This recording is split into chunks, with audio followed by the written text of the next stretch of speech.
आज हम बात करेंगे डेरिवेशन की। आज हम बात करने जा रहे हैं डेरिवेशन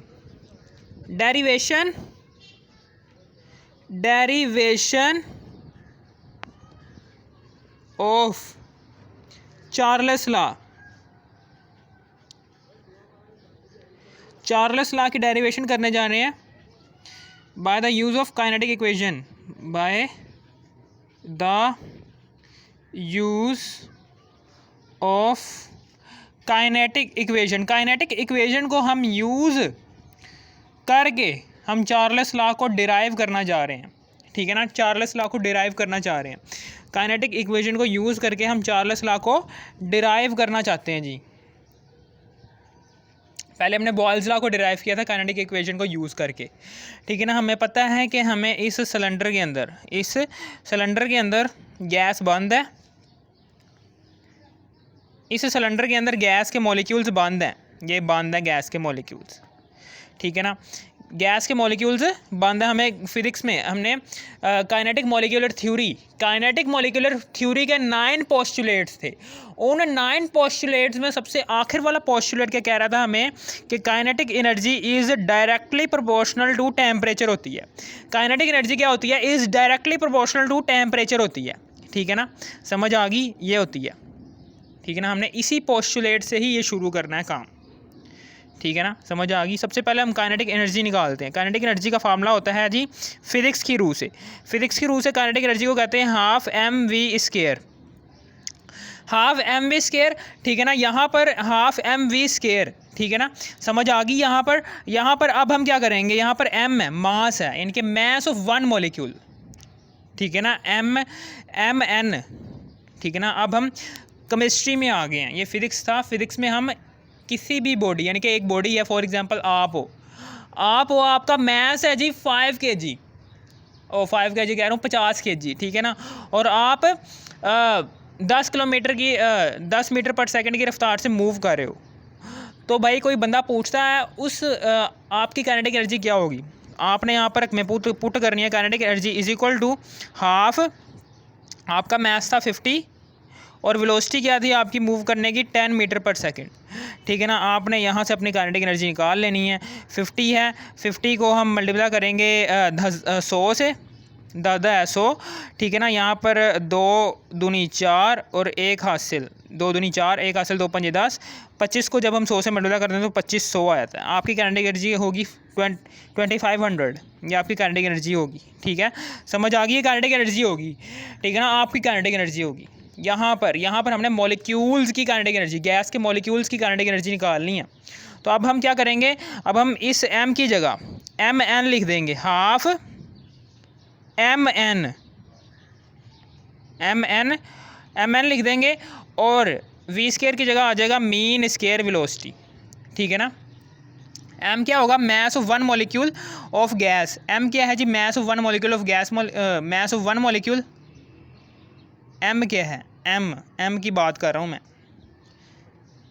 m क्या है? मैं यहाँ पर लिख देता हूँ, ये क्या है? ये मास of one molecule of gas. ठीक है, और n क्या है? Total number of molecules. n क्या है? Total number of molecules. Total number of molecules which present in container,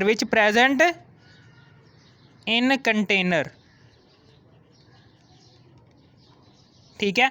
और सी स्क्वायर बार क्या है? सी स्क्वायर बार है जी मीन स्क्वायर वेलोसिटी। ये क्या है? मीन स्क्वायर वेलोसिटी है ये। मीन स्क्वायर वेलोसिटी कहते हैं, किसे कहते हैं? मीन स्क्वायर वेलोसिटी यानी कि यहाँ पर बहुत से मॉलिक्यूल्स गैस के मूव कर रहे हैं। कुछ मॉलिक्यूल्स ऐसे होंगे जिनकी वेलोसिटी बहुत ही ज़्यादा होगी, कुछ मॉलिक्यूल्स ऐसे होंगे जिनकी वेलोसिटी बहुत ही कम होगी। कुछ मॉलिक्यूल्स 10 मीटर पर सेकंड से मूव कर रहे होंगे, कुछ मॉलिक्यूल्स 9 मीटर पर सेकंड से मूव कर रहे होंगे, कुछ मॉलिक्यूल्स 8 मीटर पर सेकंड से मूव कर रहे होंगे। यानी कि बहुत से मॉलिक्यूल्स डिफरेंट वेलोसिटी से मूव कर रहे होंगे। हम उन डिफरेंट वेलोसिटीज़ को मीन स्क्वायर वेलोसिटीज़ का नाम देते हैं। मीन स्क्वायर वेलोसिटी जब हम गैस के मॉलिक्यूल्स की निकालते हैं तो उसका फार्मूला है जी ये क्या है, C1 का होल का स्क्वायर फिर प्लस फिर C2 का होल का स्क्वायर फिर प्लस फिर C3 का होल का स्क्वायर फिर प्लस सो ऑन। फिर आगे है जी N1 फिर प्लस N2 फिर प्लस N3।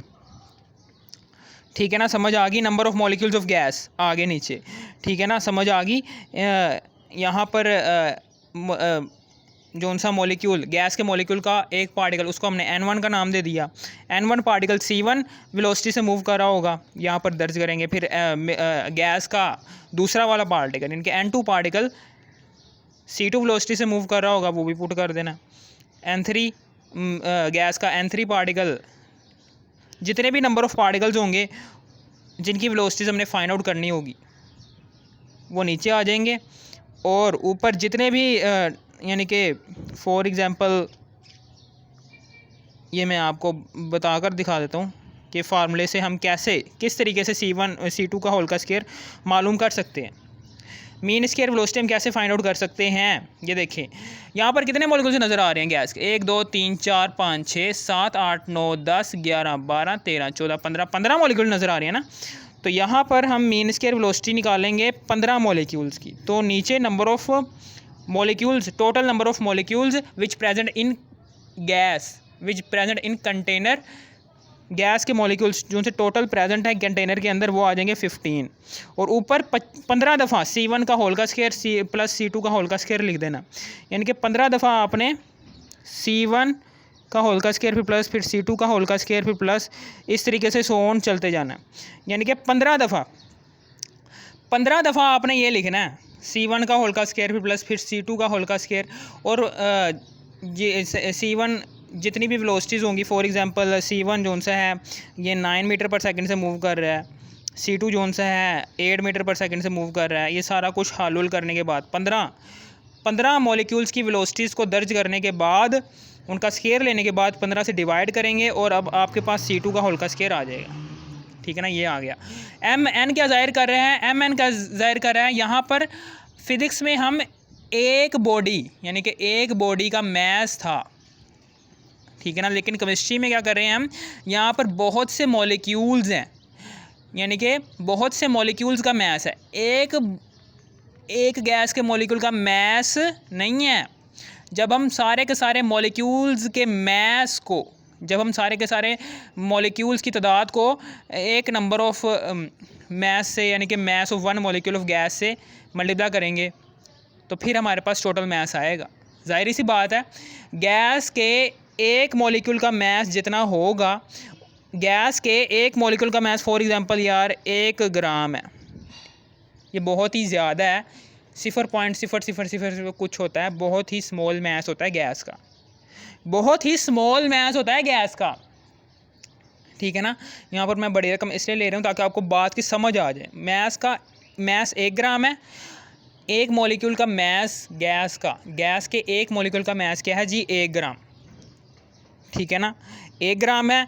लेकिन आपने सारे की सारी गैस कंटेनर के अंदर 15 मॉलिक्यूल्स भरे हुए हैं गैस के, ठीक है ना, गैस के 15 मॉलिक्यूल्स भरे हुए हैं कंटेनर के अंदर। 15 को जब हम 1 से मल्टीप्लाई करेंगे तो हमारे पास 15 आ जाएगा, 15 समझ आ गई ना आपको, 15 आ जाएगा। यानी कि total number of gas molecules which present in container, इसको जब हम मल्टीप्लाई कर देंगे गैस के एक मॉलिक्यूल के मैस से तो फिर हमारे पास क्या आ जाएगा, MN। फिर हमारे पास आएगा टोटल मैस गैस का टोटल मैस कब आएगा, जब हम टोटल नंबर ऑफ़ मॉलिक्यूल्स जो कि कंटेनर के अंदर बंद हैं उसको जब हम एक मॉलिक्यूल के मैस से मल्टीप्लाई कर देते हैं। टोटल नंबर ऑफ़ मॉलिक्यूल्स यानी कि मॉलिक्यूल्स की तादाद को हमने मल्टीप्लाई करना है गैस के एक मॉलिक्यूल के मैस से, तो फिर हमारे पास टोटल मैस आएगा गैस का, इनके MN। समझ आ गई ना बात। C² बार आपको पता है हमने इस तरीके से फाइंड आउट करना है। ये तो बात आपको समझ आ गई होगी, इतनी बात तो आपको समझ आ गई होगी। ठीक है, अब हम चार्ल्स लॉ को डिराइव करना चाहते हैं। तो चार्ल्स लॉ को डिराइव करना चाहते हैं, हमें पता है कि अकॉर्डिंग टू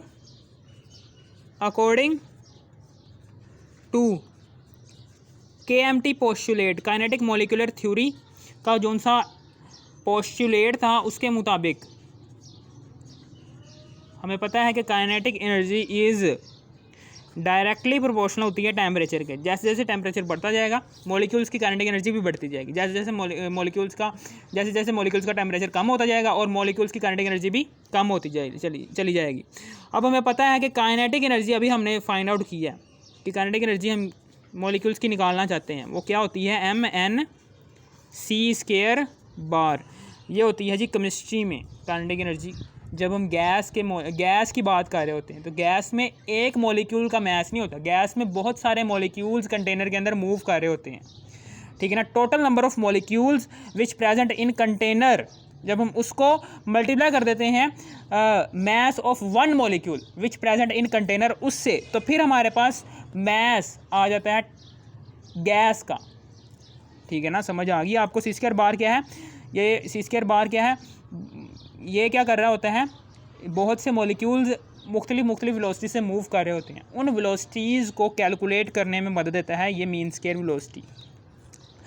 अब उसके बाद यहाँ पर डायरेक्टली प्रोपोर्शनल का साइन ये है। अब हम उसके बाद हाफ mNc² बार को is equal to KT constant ले लेंगे यहाँ पर, ठीक है ना। अब हम क्या करेंगे, यहाँ पर कांस्टेंट ले लिया, अब हम क्या करेंगे, यहाँ पर आगे की बात करने जा रहा हूँ मैं, आगे की बात करने जा रहा हूँ सर।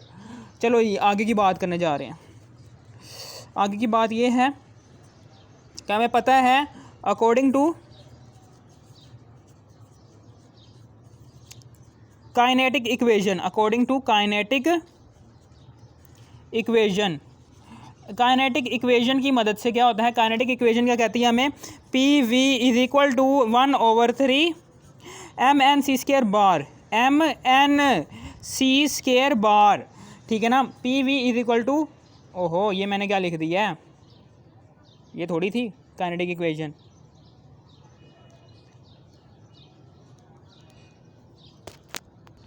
ठीक है। यहाँ पर PV इज इक्वल टू आ जाएगा 1/3 mNc² बार,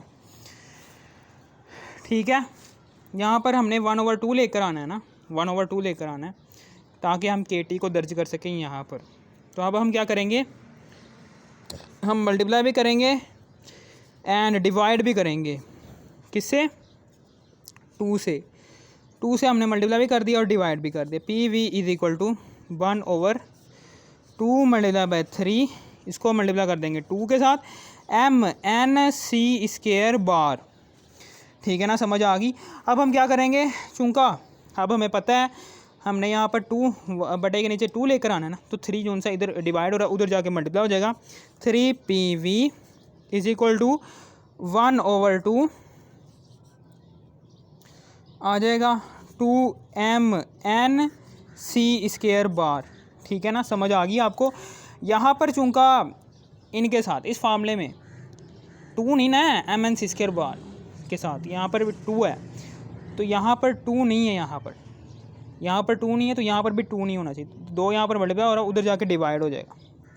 3 PV/2 आ गया, तो यहाँ पर आ गया 1/2 mNc² बार आ गया, ठीक है ना। समझ आ गई। अब हम क्या करेंगे, 1/2 mNc² बार की जगह KT को दर्ज कर देंगे। 3 PV/2 is equal to KT, ठीक है ना। KT आ गया, ये आ गया। अब हम क्या करेंगे, 3 PV/2 is equal to KT आ गया, ठीक है ना। यहाँ पर वॉल्यूम है, यहाँ पर हमने वॉल्यूम खाली रखना, बाकी सारी चीज़ें उधर ले जाएंगे। Volume is equal to 2KT/3P आ गया। अब हमने चार्ल्स लॉ के मुताबिक, चार्ल्स लॉ हमने पढ़ा हुआ है, चार्ल्स लॉ के मुताबिक क्या होता है, volume is directly proportional to the temperature. इसमें क्या होता है, प्रेशर भी और number of moles of gas, ये 2 चीज़ें क्या रखते हैं हम, कांस्टेंट रखते हैं। Number of moles of gas इसको भी कांस्टेंट रखते हैं और प्रेशर को भी कांस्टेंट रखते हैं। Volume is directly proportional to the temperature होता है। अब हम क्या करेंगे, यहाँ पर क्या करेंगे, ये जो सा कांस्टेंट चीज़ें हैं, के भी कांस्टेंट है, प्रेशर भी कांस्टेंट है, 3 और 2 ये तो वैसे भी नंबर्स तो होते ही कांस्टेंट है। ये चीज़ें जो सी हैं ये इसको एक साइड पर रख लेंगे, ठीक है ना।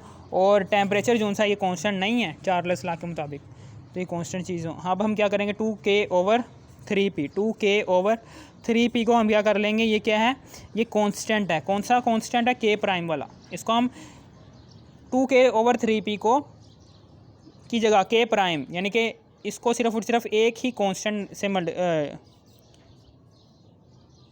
को समझ लेते हैं। k प्राइम यहाँ पर लिख देंगे और t ये है। तो k प्राइम जो सा है ये कांस्टेंट है k प्राइम। तो k प्राइम को जैसे ही हम हटाते हैं, k प्राइम को जैसे ही हम हटाते हैं तो ये इक्वल का साइन किस में तब्दील हो जाएगा, डायरेक्टली प्रोपोर्शनल के साइन में। ये लो जी, डायरेक्टली प्रोपोर्शनल के साइन में तब्दील हो गया। तो ये हमारे पास चार्ल्स लॉ प्रूव हो गया। k प्राइम जो सा जैसे ही हमने इसको हटाया, k प्राइम को कांस्टेंट को जैसे ही हम हटाएंगे ना, तो ये इक्वल का साइन डायरेक्टली प्रोपोर्शनल के साइन में तब्दील हो जाएगा। तो volume is directly proportional to the temperature होता है। यहाँ पर हमारे पास चार्ल्स लॉ प्रूव हो गया। At constant temperature and at constant pressure, Charles law में एट कांस्टेंट प्रेशर, प्रेशर भी कांस्टेंट होता है and number of moles of gas भी कांस्टेंट होते हैं। कांस्टेंट होते हैं number of moles of gas, number of moles of gas, यानी कि n भी कांस्टेंट, प्रेशर भी कांस्टेंट। बस ये बात लिख देनी है एंड में। अगर आपको इस वीडियो की ज़रा सी भी समझ आ गई, थोड़ी भी समझ आ गई, इस वीडियो कर दो लाइक और सब्सक्राइब और शेयर भी कर देना। Thanks for watching me.